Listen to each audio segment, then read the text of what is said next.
You get a really big fish in the surf line, if you're in any type of a sea, you're gonna get a backwash. You always have an undertow to a point. But if you have a sea, the hardest way to land a huge fish is in a dead flat sea. You have no advantage, you've gotta drag them out, very hard. You're probably better off going in the water, get them right at the edge. But if you have a sea, as you pull that fish into that wash, every single time he's gonna turn and go. The run will get shorter, but he's gonna go because he has a lot of horsepower. He might pull you down the beach a little with a sweep, but he's gonna go. Let him go. Keep tiring him out. When you finally get it, you gotta time it with the wave. You'll feel it. If you feel that tremendous tension pulling back from the wash and the fish, let that fish go with the wave. That's why I back the drag off of here. Let him go back. When you get that moment, when that wave comes and he comes, you just pull him forward. And if he starts to pull back hard on you, go right back with him or you'll break the line. You should never ever break the line on a fish. Never. If you break the line on a fish, you did something wrong.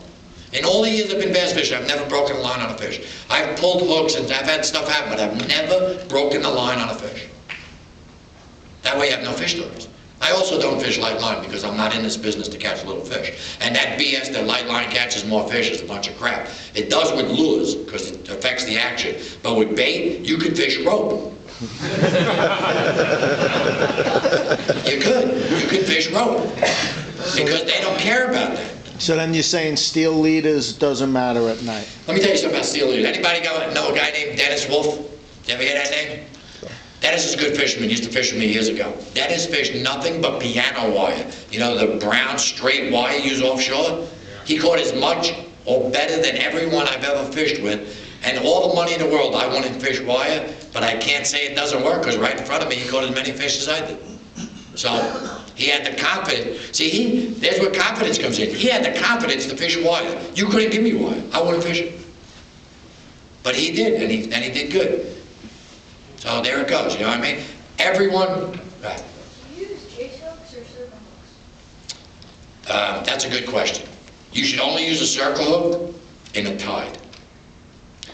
The problem with circle hooks on the beach is that you have to have a fish run for the hook to work.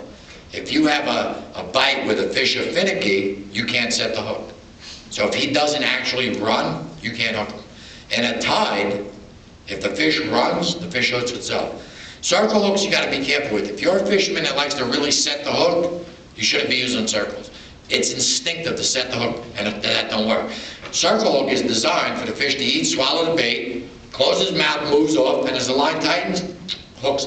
Oh, also with circle hooks, you should only use real circles.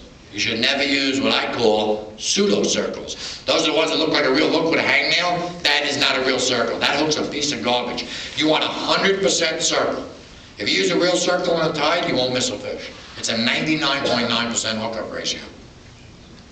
And if you want, I'll show you how to hook the bait one day. But on the beach, you don't want circle hooks. Too many times. Every once in a while, if you have fish that are aggressively yanking the rod out of your hand, you might switch to a circle if you're missing them on a hook, but I wouldn't recommend a circle. And you need a big circle. You should be fishing at least a 14-0 circle, not those 8, 9, 10, and 12s that are very small. Too hard to put the bait on. You can't hook ahead with a 12-0 circle. It just doesn't work.